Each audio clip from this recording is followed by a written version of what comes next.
So in this segment, we're going to be talking about a senior Johnson advisor saying the Northern Ireland Protocol is dead in the water. So we've seen a lot of briefings and a lot of statements from Lord David the Iceman Frost, or Frosty, as some people would call him.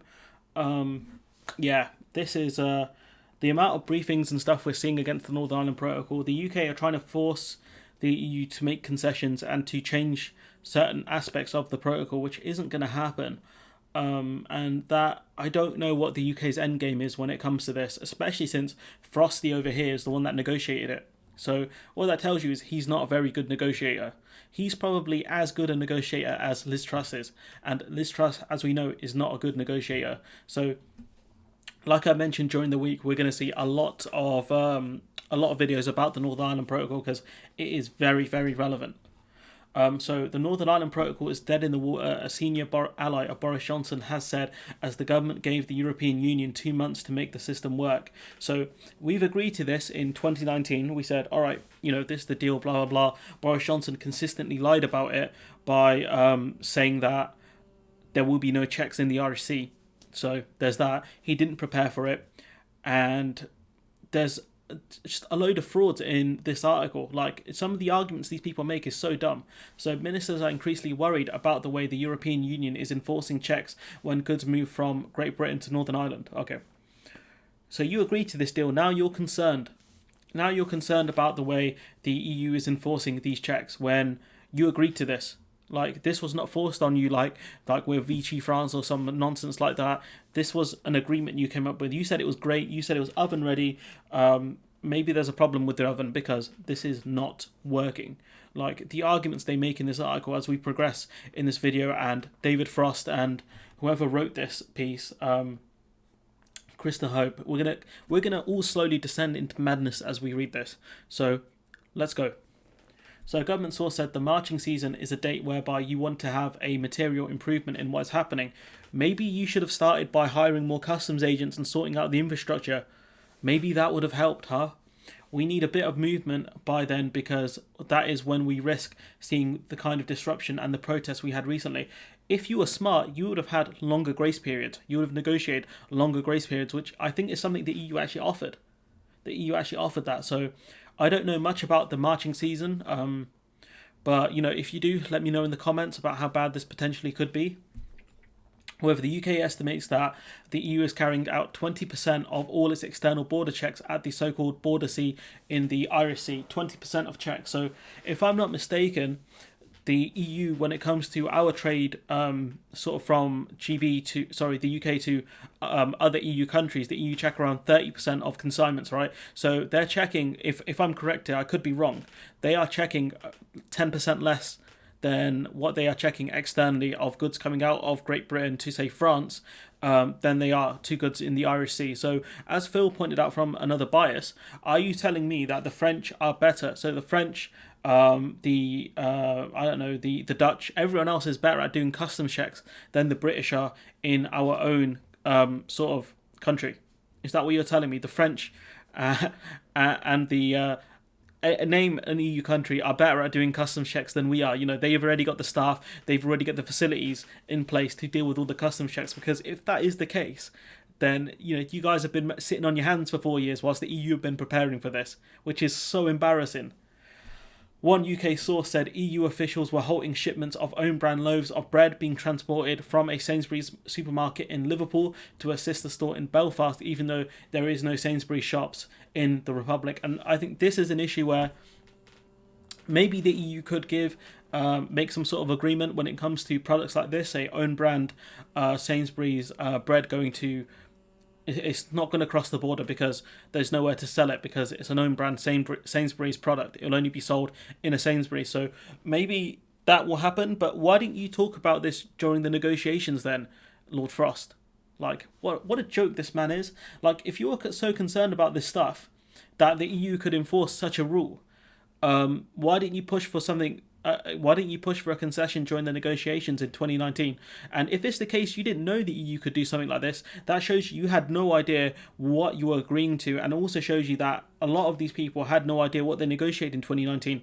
Every member of the Conservative Party, every Conservative MP sitting in Westminster ran on a campaign of that oven-ready Brexit deal, which included the Northern Ireland Protocol, which they said is a great deal. They said it's great for Northern Ireland because it stays in the EU's customs union and the UK's customs union. They get access to EU goods and Great British goods. Are you telling me all those people are lying and you ran on a manifesto of lies? You sit on a throne of lies. Is that what I'm being told here? So the Iceman himself, Boris Johnson's negotiator and his team are examining the idea of mutual enforcement of border checks, in which either side enforces checks at the same level as the other, effectively removing them. However, the EU has said not want to engage. So that's a weird way to phrase the last sentence. So what my interpretation of this is that Boris Johnson and the team have said, look, we'll do a mutual thing where, we both check on the same level. So we know that the UK isn't checking any of the EU's goods, and the EU are checking around 30% of consignments, right? And they were saying, like, look, we won't check our goods, you won't check our goods, and we'll be all right, And the EU said no, because obviously that's a stupid plan. Giving us, that basically gets rid of non-tariff barriers, right? Which is something that if the UK wanted to do that, we would have stayed in the single market and the customs union, correct? So this argument here, I've seen this said many times in articles since January, I think, and it's a stupid argument. When they say this sort of stuff, don't listen to it. Mutual enforcement, because what the UK are going to say is, look, we've agreed to mutual enforcement of border checks. We're not going to do any border checks. That means you can't do any border checks. It's just dumb. Officially, the government still wants to make the protocol work with Johnson, but Johnson does not want to rip up a treaty just 6 months into Brexit, although nothing is ruled out. So within the space of less than 6 months, we realise this treaty isn't working, and Boris Johnson is kind of threatening to rip it up already. That's how bad this deal is that he agreed to in 2019. That's how bad it is that he already wants to get rid of it within 6 months. This isn't some future prime minister has come into the next 2 parliamentary cycles is like, I don't like this thing that my predecessor did. No, this is Boris Johnson, the man who ran on this in an election, saying that, that thing I agreed to is not working. What a fraud. One source said if they don't make any improvements, so they're putting the onus on the EU here when the onus is on us. If we agreed to an SPS agreement, we wouldn't have these problems. But the reason we haven't agreed to an SPS agreement is because we're chasing trade deals with countries like Australia. What does that tell you? That tells you the UK has no interest in fixing the Northern Ireland Protocol because it's in our hands. We can actually fix this, but we're choosing not to. Instead, we're saying, it's the EU's fault. Pesky EU. Damn EU. That's what's going on here. The replacement, this is another thing that I found really interesting. The replacement of the DUP leader Arlene Foster with a more hardline Edwin Poots on Friday has increased jitters in number 10. So because Poots is more of a hardliner, they think he's going to ratchet up tensions loads on the British government, because I think he might not directly call for violence, but I don't think he's going to do anything too far off that. And if violence increases again in Northern Ireland, which is very possible that could happen, we've already seen it this year, it's very likely it could happen again, it's going to put more pressure on the British government to actually do something. And that is something the British government do not want. Senior allies of Johnson are increasingly pessimistic, with one describing the protocol to the Telegraph as dead in the water. So if within 6 months this thing is dead and you're constantly briefing against it for the last 6 months, why did you agree to it in 2019? Are you saying the EU are that intelligent and that manipulative that they've managed to they've jiu-jitsued you into agreeing to a deal that doesn't work? What happened to holding all the cards? This is ridiculous. The arguments these people are making is that, this agreement doesn't work and it's the EU's fault. It's like, why'd you agree to it then? Why? The senior ally added, didn't put a name to it because they're not very brave. The Northern Ireland Protocol does not work. It contravenes the Good Friday Agreement in many ways. It is damaging. So this senior ally is arguing this whilst the government at the same time is arguing in court, I think it's a court in Northern Ireland, that no, the Northern Ireland Protocol is legal and does not breach the Good Friday Agreement. Yet at the same time, this person here, a senior Boris Johnson ally, is arguing that the Good Friday Agreement is potentially being breached by the Northern Ireland Protocol. At least that's what my interpretation of what this person's saying here is. The reason why they're arguing is this because we're not in a court of law. That's why. They can spit lies. It's fine because no one's going to pull them up on it. It's not illegal. This person saying that it's not workable, whatever you think about Arlene Foster, she was a moderate. That is not a word I would use to describe Arlene Foster. She wasn't a moderate. And it's always dangerous when you start losing moderates from these key positions. Kind of like in 2019 where you got rid of people. I can't think of their names right now, but it's the handsome guy, the former lawyer who was in the Conservative Party, and there was someone else, Ken Clark. You got rid of Ken Clark. You got rid of these quote-unquote moderates on Brexit, we could argue, and you forced all of your MPs to stand on a platform of hard Brexit, get it done, even if it results in no deal, blah, blah, blah. Is that the point you're making here? Because that's what your party did, and look at the mess we're in now. So you can't complain when you're saying that, it's really bad when you get rid of moderates and you get in dangerous people. That's what your government is. There's some more stuff here talking about the protocol, talking about grace periods and all this stuff. It's not mega important. Poots, so we carry on. Mr. Poots increased... his name makes me laugh, I'm sorry. Mr. Poots has put pressure over the protocol on Saturday, pointing out that more than twice as many checks are carried out in Northern Ireland ports as in Rotterdam. We gather that, the percentage is less by the looks of things. I think UK consignments to the EU are checked around 30%. Like, actual checks are done. Whilst checks between GB and Northern Ireland, those checks are around 20%. So this argument he's making here is incredibly fraudulent, because that's not strictly true, is it? It's probably the case that, Northern Ireland, the GB probably does more trade with Northern Ireland than it does with Rotterdam. A specific port in Rotterdam. In the Netherlands. It's a very stupid argument. He's saying that, Northern Ireland's doing double the checks than a ports in Rotterdam, in one place in the EU. That's a stupid argument. He told The Telegraph it was damaging Northern Ireland's economy and undermining the union by disrupting trade with our biggest and most important market. Or maybe you need to have a word with Boris Johnson and tell him to agree to the SPS agreement then. Maybe that's what you need to do. He added, no rational argument could be made for the protocol. Well, that's not true. We know the rationale is that the EU don't want goods from GB leaking into the Republic of Ireland, and also don't want to put a hard border in the island of Ireland. So, a stupid argument once again. It's madness, and it must go. Look, Mr. Poots, this is not madness. This is Brexit.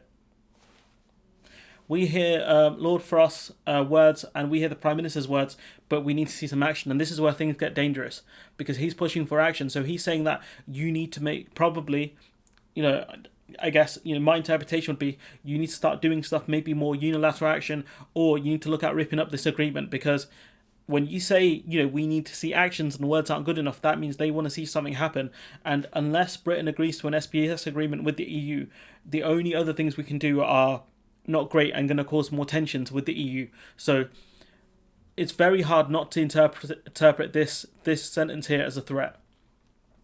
This spokesperson, a government senior source, says the EU's strict approach to implementing the protocol is having a huge impact on everyday lives of the people in Northern Ireland. Mate, they're checking 20%. Like, what if they wanted to check 30% like they do for other exports out of the EU? These people hurt me. These people genuinely hurt me.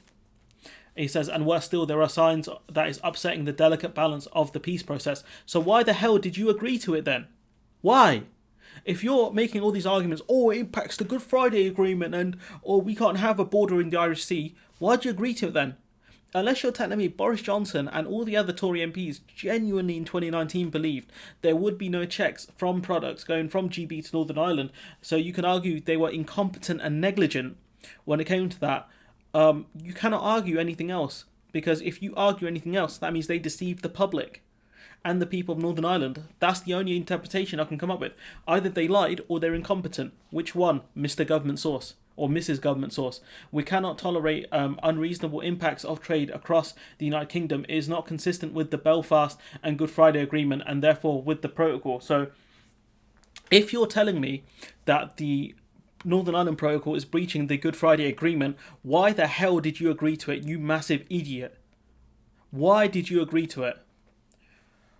He says, we're totally focused on protecting the Good Friday Agreement and restoring the stability on the ground in Northern Ireland. No, you're not, because if you were, you would get an SPS agreement with the EU, and you would stop chasing unicorn deals with countries with lower food standards than ours. That's what you'd be doing, but you're not doing that. You're trying to inflame tensions and trying to force the EU to give us concessions that they're not going to give us. You're chasing unicorns again.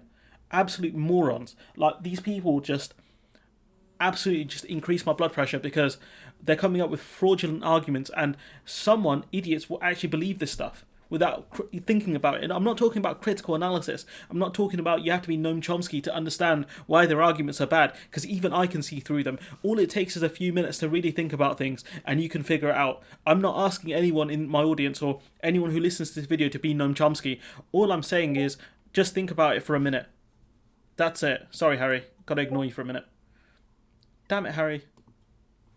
As a co-signatory of the protocol, the EU has a responsibility to support these efforts, but if the EU's only concern is the protection of their single market, the arrangement risks becoming unsustainable. The EU's main concern is protecting the single market. That's the point of it. The EU is a protectionist racket. But point being is that you cannot ask the EU to agree to something that's going to breach their single market, because otherwise what's the point? I keep saying this, but clearly these people need to listen. What is the point of having a club if you're just going to allow anyone in it when it's an exclusive club? That's the point. And the argument this person's making here is stupid. If you're asking the EU to take risks with the single market, they're not going to do it. Why should they take any risks when Brexit was our own idea? Tell me. Why would you take a risk when, in this case, you actually do hold all the cards? Why would you do it? We are continuing to work hard to resolve the problems with the EU in a pragmatic way. If we cannot, as the Prime Minister said, no options can remain off the table. And I'm telling you, get the SPS agreement with the EU and stop messing around trying to chase unicorn deals with countries trying to with lower food standards than ours. If you want to actually resolve the issues with the Northern Ireland Protocol, look at areas where we can get checks lowered through having high standards with the EU, equivalency and things like that. Equivalency or alignment, that's what you need, an SPS agreement. Start moving in that direction and we can have something here. If not, carry on as we are and carry on getting bodied by these checks. Start putting in proper infrastructure into Northern Ireland to do these border checks and start hiring more people, customs agents and customs officers to start dealing with this stuff, because if you don't, the problems still remain. The EU, by the looks of things, are only checking 20% of consignments going from GB to Northern Ireland. They could easily do 30% like they do for other goods going from, say, GB to France, but they're not. That's a massive favour that the EU is doing, if I've interpreted that correctly. They could easily say it's higher, but they're not. So buck up your ideas, Mr. Frost, Iceman, because you're about to get thawed out here. That's what's happening right now. The sun's out. The Iceman can't handle it. It's too warm for him. He's melting. That's what we're seeing right here. Anyways, we're going to see more statements. Oh, sorry. You know what? There's actually a few more things I wanted to say. The EU is alarmed at the language in the briefings over the weekend about the Northern Ireland Protocol. So they're saying, you're trying to ratchet up tensions. Not going to work. This statement here, Lord Frost furious at Lord Frost for having negotiated the Northern Ireland Protocol that Lord Frost now says is dead in the water but here to stay. Frankly, the pretense is wearing a bit thin. That's a brilliant statement. This is a tweet from the Iceman himself in December 2020. I'm very pleased and proud to have led a great UK team to secure today's excellent deal with the EU. Both sides worked tirelessly and all this stuff, blah, blah, blah, to make it happen. So you're saying all this stuff was great. So why is it in 2020 things were great, but now suddenly they're not great? We're only a few months from when that statement was made. It's ridiculous. And apparently, according to Peter Frost, the government are looking for a spin doctor to talk about the benefits of Brexit. That's how bad things are. They're looking for a spin doctor. This is just ridiculous right now. This is absolutely ridiculous. Shouts out Lisa O'Carroll, great journalist, does good work on Northern Ireland. But yeah, I don't have anything more to say apart from pretty much everyone cited in this article are massive frauds, because once again they are trying to blame the EU, but this stuff is on us. It's on us. So we can try to help resolve these issues by creating more a customs infrastructure in Northern Ireland, hiring more customs agents and customs officials, and getting an SPS agreement and looking at equivalency or alignment with the EU. We're choosing to do none of those things, and increasingly we're making the situation worse. So look, anyways, I'm going to leave it there. I've rambled on a lot in this video. Let me know what you think in the comments below. Like, comment, share, subscribe, and hopefully I'll see you in the next one.